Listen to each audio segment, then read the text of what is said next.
اور جس کو اپنی اطاعت میں مشغول کیا ہے، اور جس کو اپنی مخلوق میں بہترین قرار دیا ہے، اور جس کو اپنی مناجات کے لیے اختیار کیا ہے، اور جس سے ہر چیز کو منقطع کر دیا ہے جو اس کو تجھ سے دور کرتی ہے۔ خدایا ہم کو ان میں سے قرار دے جن کا طریقہ تجھ سے خوش ہونا ہے اور تیری طرف رغبت رکھنا ہے، اور تمام عمر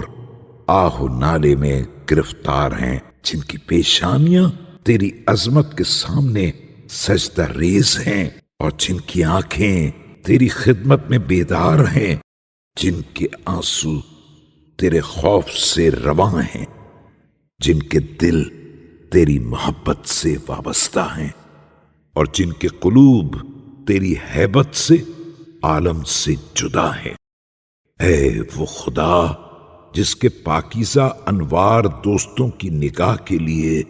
کمال روشنی ہے، اور جس کی ذات کی تجلیاں اس کے عارفوں کے دلوں کے لیے شوق انگیز ہیں۔ اے مشتاقوں کے دلوں کی آرزو،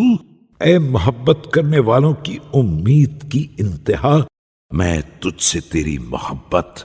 اور تجھ سے محبت کرنے والوں کی محبت مانگتا ہوں، اور ہر اس عمل کی محبت جو مجھے تیرے نزدیک کرنے والا ہے۔ اور میں چاہتا ہوں کہ دوسروں سے زیادہ اپنی ذات کو میرا محبوب بنا، اور یہ کہ میں تجھ سے جو محبت کرتا ہوں اسے میرے لیے تیری رضامندی حاصل کرنے کا ذریعہ بنا دے، اور میرے شوق کو اپنی نافرمانی سے روکنے والا قرار دے، اور مجھ پر احسان کو اپنی طرف نگاہ کرنے اور محبت اور لطف کی نگاہ میری طرف ڈال دے، اور مجھ سے رخ نہ پھرا لے، اور مجھ کو نیک لوگوں اور اپنی طرف آنے والوں میں قرار دے۔ اے دعا کے قبول کرنے والے، اے سب سے بڑے رحم کرنے والے،